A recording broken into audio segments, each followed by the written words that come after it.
Camera flashes exploded like thunder. Before the church steps, dozens of reporters swarmed, their questions like daggers hurled from their mouths. Who is she? Some kind of artist who works with trash? Is Alastair Sterling really marrying for love? Or for money? I stood behind the heavy wooden door, clutching the sketchbook hidden in my bouquet. Outside, the air felt like a chaotic auction. Someone had deliberately leaked the news. The purr of a limousine engine grew louder. The sleek black car stopped at the steps. Alastair emerged, impeccable in his tuxedo, his gaze cold. He walked as if he were signing $1 million contract, not entering his own wedding. They called him the Millionaire of Beauty, the man who determined the value of a painting with a single nod. But today I knew, in his eyes, I was just a worthless commodity, forced upon him. The music swelled. The doors opened. I stepped out. My wedding dress was simple, with no lace or jewels. All eyes turned to me, whispering like a current of electricity. The bride is nothing special. She looks more like a maid than a millionaire's wife. A pang of pain shot through my chest, but I kept my chin held high. I told myself silently, don't break. Stand tall. No one else has the right to define your worth. Alastair's eyes swept over me for a moment. No warmth, no love, only the cold patience of a businessman waiting for a procedure to end. He turned away, leaving me alone in the forest of harsh stares. Beneath the golden dome, the vows were exchanged. When his hand touched mine, it was as cold as marble. He said, "I do," indifferently, as if reading a clause in a contract. I replied softly, but with every word clear. The cold ring tightened on my finger. The whispers rose again from behind. Poor Sterling. Forced to marry someone like that? The ceremony concluded, but for me, this was not the beginning of happiness. It was merely the prelude to a trial. As I stepped out of the cathedral, the gray light hit me. The cameras exploded again. I clutched my sketchbook tighter, remembering the familiar drawing within. A rusty metal door, with a sliver of light seeping through. Hold the posture, no matter what they call you. And I walked down the steps, beside the man who had not looked at me once, toward the waiting black limousine. New York had no shortage of towering glass skyscrapers. Still, the name Sterling was synonymous with auction houses, paintings hanging in museums, and enormous sums decided by the fall of a hammer. Alastair Sterling was born in a world where beauty was priced in money. As a boy, he had sat backstage, watching his father raise a wooden paddle and buy a Monet for enough to build an entire apartment complex. Alastair took over the art investment fund when he grew up, managing deals worth hundreds of millions. To others, he was a genius who knew how to turn beauty into profit. But in his own eyes, it was all just numbers. No painting could make his heart stir anymore. But I, Wren Rossi, was different. I grew up in the old Italian quarter, where my grandmother taught me. Just because something is thrown away doesn't mean it's worthless. While other children played with dolls, I collected screws, rusty iron bars, and broken pieces of glass. I assembled them into small statues, turning trash into figures. I built sculptures from steel, scrap wood, and sun-bleached plastic as I got older. People laughed. Street art. Cheap. But I knew that every weld and joint was a breath of my own life. We didn't meet because of love. Today's wedding was a business deal between two families. The Sterlings needed capital to save an investment fund struggling after a failed venture. The Rossi clan, an Italian immigrant family that grew rich in real estate, was willing to inject the funds. In return, a Rossi daughter had to marry Alastair. I, the eccentric granddaughter living far from the family, was suddenly dragged back like a pawn. In the private meetings, no one asked me what I wanted. They only discussed terms, profits, and stabilizing their public image. I signed the wedding invitation without a tremor in my hand, but my heart was ice. There was only one thing I kept for myself: the sketchbook. Its pages were filled with sketches, Unformed ideas, rusty doors, and slivers of light. I brought it to the wedding, hidden in my bouquet, as if carrying my true self. After the ceremony, just as we returned to the Sterling mansion, the wave of public opinion immediately broke. An article appeared in the Art Review Weekly, signed by Genevieve Dubois. The queen of the gallery world. A single line from her could make or break an artist. The headline was in bold, "Sterling marries trash." I sat in the spacious living room, the article open on a large screen. Every word struck me. Wren Rossi, an unknown artist, is famous not for her talent but for her eccentricity. Her welded scrap metal creations belong in a junkyard, not a gallery. This marriage is nothing short of a joke. A millionaire of art marrying someone with no artistic value whatsoever. The sound in my head vanished. All that remained was the cold click of keyboard keys as the article spread across social media. Alastair walked in. He was in a white shirt, his collar still loosened, having just left a call with a partner. He glanced at the screen, then sipped his drink. No reaction. "Aren't you going to say anything?" I asked, my voice low. He set his glass down, his gaze casual. "It's a review. They say this today. They'll say something else tomorrow. You don't need to pay it any mind." I looked at him, my chest tightening. He saw it as a fluctuating number, as market noise. To me, it was a knife cutting into my skin. In my sketchbook, I quickly flipped a page. The pencil scratched against the paper, drawing another steel door, this time with a longer crack, the light narrowing, and I knew this was only the beginning. The ballroom in the Sterling mansion blazed under crystal chandeliers. The high, gold-leafed ceiling reflected hundreds of flickering candles, as if the entire room were a living Baroque painting. A string orchestra played a slow waltz, each note stretching the opulent tension. I entered with Alastair. His hand rested lightly on mine, so loose that if I had pulled away slightly, no one would have noticed. In the reflection of the crystal mirrors, we looked like two statues, standing close but separate, without a single shared breath. Whispers spread as fast as fire. The bride looked so plain, unbelievable. An art millionaire marrying someone who sculpts with junk? A man's voice snickered. Sterling must be punishing himself. Every word was a needle prick against my skin. But I kept my chin high, my shoulders straight, my eyes fixed forward. Inside, my heart hammered, but on the outside I was ice. Alastair quickly removed his hand from mine and moved toward a group of men in black suits. The clinking of glasses mingled with talk of stock values, the Paris exhibition, and a deal to purchase a Basquiat. He fit in effortlessly, as if I didn't exist. I sat down at a long, white-clothed table with a glass of shimmering red wine. The eyes around me were probing, cold. Soon 3 women approached. Their gowns glittered, their smiles were gentle, but their eyes were as sharp as thin blades. One tilted her head, her voice caressing but full of mockery. "I hear you. Sculpt with discarded metal?" The second laughed, covering her mouth with a satin fan. "How fascinating. Do you often wander through scrapyards?" The third sipped her wine, cocking her head, her voice loud enough for the following table to hear. "Street art. How strange that the Sterling Fund would associate itself with that."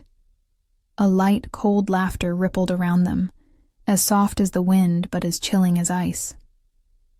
I placed my glass on the table, lifted my head, and met their gazes directly. My voice was clipped and firm. Beauty isn't in the material, but in the soul one breathes into it. A sudden silence fell. The smiles on their lips froze, their eyes faltered. A few seconds later, they forced a laugh, then turned and walked away, leaving behind the heavy scent of perfume and a look of disdain. The soft clatter of cutlery on plates returned, breaking the tension. But I knew the whispers would start again. Listen to her, so confident. Still, trash is trash. In the distance, I saw Alastair. He had been looking toward my table. He definitely saw, but he only sipped his wine and nodded to his partner's story. He made no move to come over, Not a single protective gesture. The music changed. Couples moved to the dance floor, their gowns swirling like waves of color. I remained seated, my hands on the table, my eyes on the large glass window. Outside, the night sky was thick with clouds, but a narrow sliver of light broke through. I opened my purse, my fingers brushing against my sketchbook. The pencil moved quickly. A room blazing with crystal, 3 distorted, smiling masks, and a single figure sitting straight, small, but with her head unbowed. As the guests departed, heels clicked on the marble floor, and gowns rustled like waves. I stepped out onto the balcony. The city stretched out below, streams of headlights forming endless rivers of light. Alastair appeared behind me, his jacket slung casually over his shoulder. He looked down at his phone, his thumb swiping quickly. His voice was low, cold. "Don't pay them any mind." I turned to face him, looking directly into his eyes. "I'm not. I'm just remembering." He fell silent, put his phone away, and walked off. The night wind blew past, carrying the scent of roses from the garden below. I opened the sketchbook one more time. The page now held another rusty door, the thin sliver of light still piercing through. Tonight, I hadn't won. But I hadn't lost either. I was still standing, and that was a start. In the days following the reception, the Sterling mansion was as silent as a museum. Alastair left in the morning and returned late at night, busy with shareholders and partners. I quietly found my way to the abandoned workshop behind the garden, a place thick with dust, once used as a statue storage space. Light streamed through a narrow window inside the concrete room, casting a golden stripe across the floor. It wasn't just scrap metal. I had gathered everything here. An old display frame bought from a gallery, a discarded elevator door from a building under renovation, a rusted subway handrail, a half-finished bust I'd found by chance at an artist's market. Each piece was labeled with masking tape, noting the date and place of acquisition, and photographed for my records. I built the frame from the old display stand, tightening bolts and leveling it with a spirit level.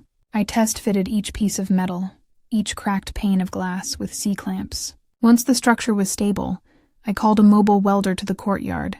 They laid neat beads of weld behind a spark shield, while I stood by, inspecting every glowing red seam. I cut the elevator door lengthwise, creating a narrow slit down the middle.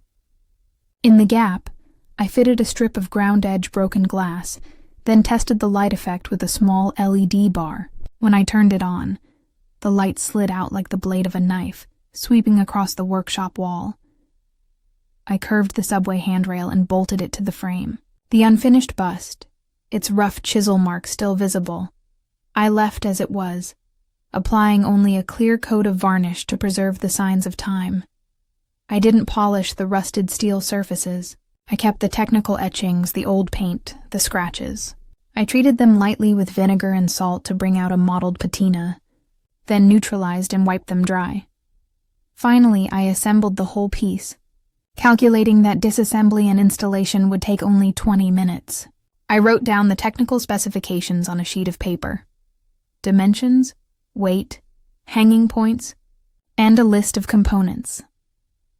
I signed the Certificate of Authenticity, the COA, and placed it with the stack of invoices in a hardcover binder.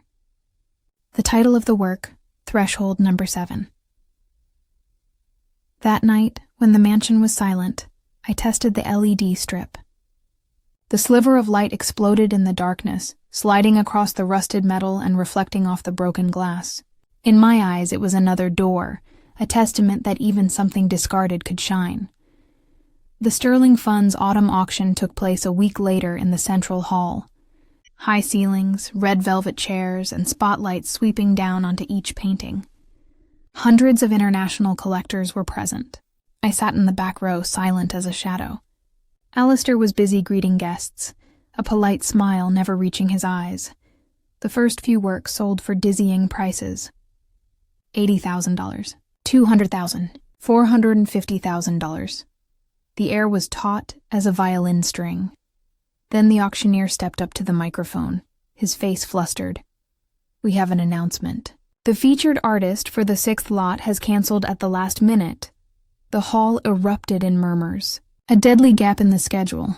If left empty, the press would scream, "Sterling auction fails." I saw Alastair stand up abruptly, exchanging hurried words with the curator. The tension was plain on his face. A panicked staff member said, "We need a replacement piece immediately." I stood up, my voice not loud but clear. "I have a piece." The air froze. Every eye turned to me. Alastair froze. "What did you just say?" I walked forward, clutching my sketchbook to my chest. "In the workshop behind the garden. I've finished it." "Let it fill the spot." Laughter broke out from a few rows. "This is an international auction, not a craft market. Street art daring to stand alongside a Monet." I remained unshaken, replying simply, "If it's worthless, no one will bid. If it has value, they will prove it themselves." Alastair looked at me briefly, then gestured to his staff. There was no other choice. 15 minutes later, threshold number 7 was rolled out under the lights. The rusted steel door, split in two, the strip of broken glass glowing, the narrow gap emitting a blue-white LED light. The hall fell silent, punctuated by a few smirks. The auctioneer banged his gavel. Starting bid $5,000, a long silence stretched. Then, unexpectedly, a voice from the international section called out, 10,000. A Japanese collector raised his paddle. Immediately, a dealer from Berlin called out, 15,000. The atmosphere shifted. The numbers climbed, 20,000, 30,000, 50,000. The spotlight shone directly on the piece, the sliver of light on the door reflecting, as if it were opening on the stage. The final gavel strike boomed, $120,000. The hall erupted in applause. I stood still, my back straight, my eyes calm. At the front, Alastair turned his head to look at me. For the first time, there was a strange flicker of light in his eyes. Surprise. And very faintly respect. The next day, the headlines were unanimous. Wren Rossi's surprise piece explodes at Sterling auction. Threshold number 7, from scrap to masterpiece. But for me, the moment of proof was more critical than the number on the board. Actual value doesn't lie in the mouths of mockers, but in the soul one pours into the work. That night, when the hall was empty, I sat in the last row, my sketchbook open. On a new page, I drew the steel door, blazing under the lights, with hundreds of paddles raised beneath it. For the first time, Alastair Sterling saw me not as a burden, but as a true artist. And in his eyes, I read something he had never revealed. A crack in the cold ice. Crystal chandeliers illuminated the hall of the Metropolitan Museum of Art. Tonight was the annual Winter Gala, where critics, collectors, and the press gathered. Alastair strode confidently beside me, his tuxedo flawless. I had chosen a long, minimalist black dress, with no ostentatious jewelry. Entering the grand hall, I felt eyes turning to me. After the auction, my name had been in the papers. Some admired, some sneered. Tonight I knew I would be scrutinized. Music played, champagne glasses clinked. Alastair quickly blended into the crowd of investors, shaking hands, laughing. I stood quietly at the edge, observing. Then Genevieve Dubois appeared. Platinum blonde hair, a deep red gown, a smile as sharp as a newly honed knife. The most prestigious gallery owner in New York, a woman who could make or break an artist's career with a single article. She walked straight toward us, her voice ringing out for everyone nearby to hear. Alastair Sterling, it's been too long. Her red-nailed hand touched his sleeve lightly. He smiled socially. Genevieve's eyes slid over me, a mixture of appraisal and disdain. And this is your wife, Wren Rossi? She smirked. I read about your piece, Threshold number 7. Cute idea. A few chuckles rippled through the background music. She continued, her voice sweeter but more venomous. But honestly, I don't understand why a prestigious art fund would display a broken elevator door. Is it art or industrial waste? A few more laughs. All eyes were on me. I kept my back straight, my gaze calm. Art isn't always easy to swallow. If it makes people argue, perhaps it's doing its job. A few eyebrows furrowed, a few reluctant nods. But Genevieve wasn't finished. Argument isn't enough. Art needs aesthetic value. What you make, it just makes the audience laugh. The word laugh hung in the air. I could hear the sneakers around me. I glanced at Alastair. He was still standing there, champagne flute in hand, his face impassive. Not a word, not a gesture of defense. He left me to face it alone. I took a breath, keeping my voice low and steady. Beauty, Ms. Dubois, doesn't always have to please the audience. With that, I set my glass on a table, turned, and walked out of the circle of light. My heels on the marble floor echoed louder than the violins. The balcony behind the museum was deserted. The night wind blew, carrying the cold scent of the Hudson River. The city below was a sprawling sea of inverted stars. I stood there silent for a long time. The glass door opened. Alastair's footsteps stopped behind me. He hesitated momentarily, then said, "Genevieve is very influential. If I had reacted, the story would have become a scandal." I didn't turn around. My voice came out cold and clipped. A scandal doesn't kill a person, but silence does. I walked away, leaving him standing alone under the dim moonlight. That night, for the first time, I understood clearly. I could only rely on myself in battles like these. And if I wanted to survive, I would have to prepare for more vicious attacks from Genevieve, the Sterling fundraising gala. The hall was packed with politicians, collectors, and press. Chandeliers blazed, cameras flashed incessantly. Alastair stood in the center, the host in his element. I walked beside him, feeling the familiar scrutinizing gazes. When the MC invited Genevieve Dubois to speak, the atmosphere shifted. In a shimmering white dress, her voice carried across the room. Art is the pinnacle of culture, but recently, some have turned rust and broken glass into a farce. A murmur went through the crowd. I knew exactly who she was targeting. Genevieve raised her glass, her smile as sharp as a knife. Perhaps we should ask, does a broken elevator door deserve to be called art? Laughter erupted, spreading like a wave. A critic added fuel to the fire. Recycled art should stay on the streets, not in museums. A high society woman shook her head, speaking loudly enough to be heard. Sterling is so reckless to bring someone like her along. One collector was blunt with Alastair. If you continue to appear with her, we will have to reconsider our partnership. Cameras zoomed in on my face, flashes popping. A reporter smirked. Is this Sterling's muse? Laughter piled on laughter. I sat straight, silent. But every word was a stab, and Alastair just stood there, silent. I saw it clearly in that moment. The entire room was backing me into a corner. Then Alastair's wine glass hit the table with a thud that echoed through the hall. His voice rang out cold and sharp. Enough. Everyone turned. He strode forward, his eyes sweeping over Genevieve in the crowd.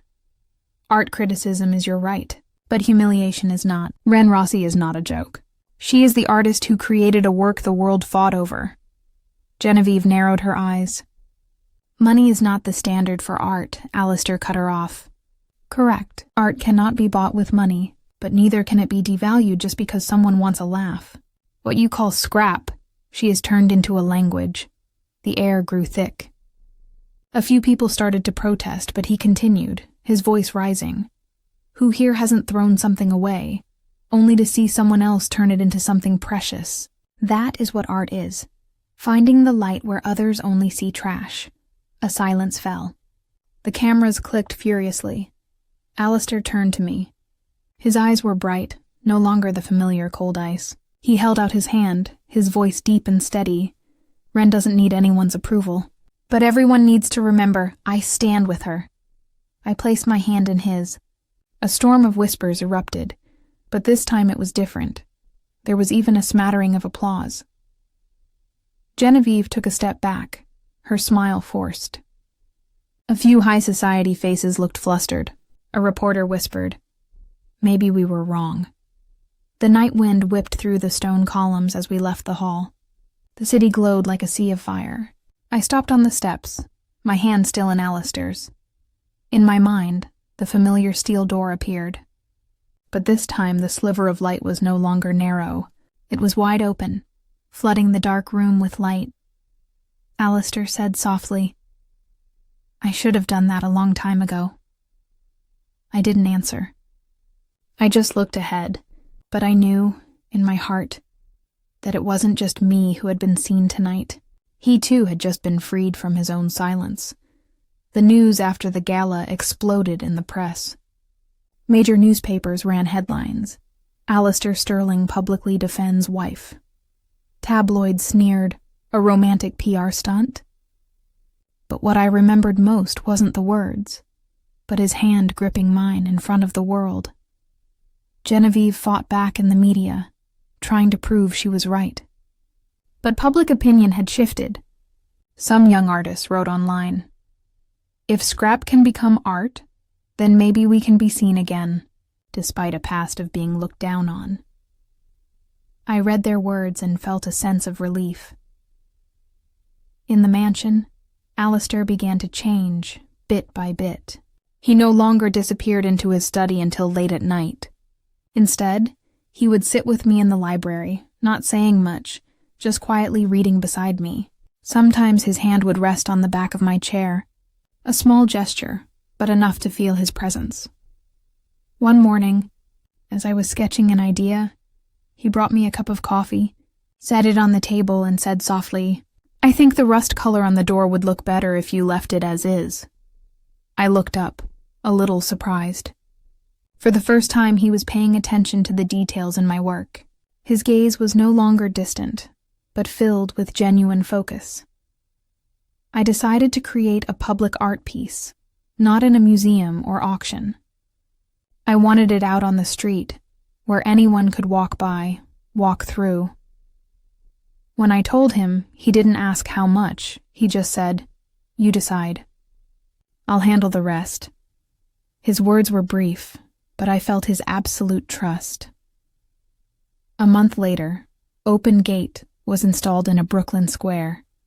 2 rusted iron gates with a sliver of light between them shining straight down onto the ground. Children ran through it, their laughter echoing.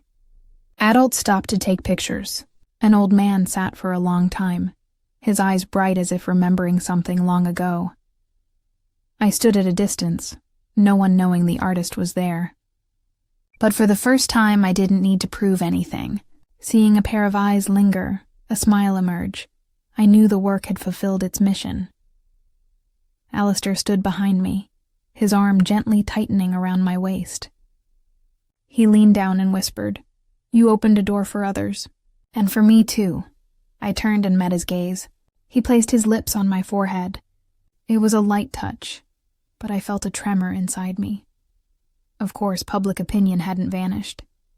There were still whispers. She got famous because of her husband. But this time I didn't feel threatened, because I knew that even if the whole world mocked me, he would no longer remain silent. One evening, we sat together in the garden, looking at the rose bushes I had planted the previous season.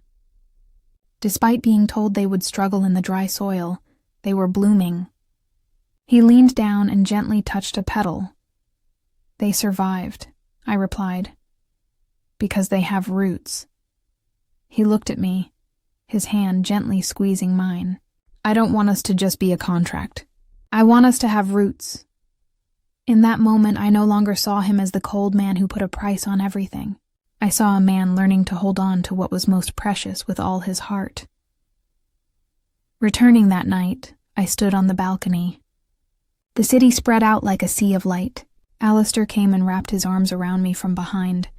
His voice was deep, close to my ear. I used to think value was a number, but today, When I saw that child run through that gate, I understood. There are some things no one can buy. I turned around. I saw it clearly in his eyes between the darkness and the city lights. No more pride, no more arrogance, only sincerity. He leaned down, and this time his lips met mine. The kiss wasn't long, not rushed, but it was enough for me to know. We had truly stepped through a new door. My story with Alastair began with an arranged marriage, but ended with a choice. A choice we made together, and that is true wealth. If it were you, when love is tested by prejudice and silence, would you turn your back and walk away, or stay, to prove together that it was worth fighting for?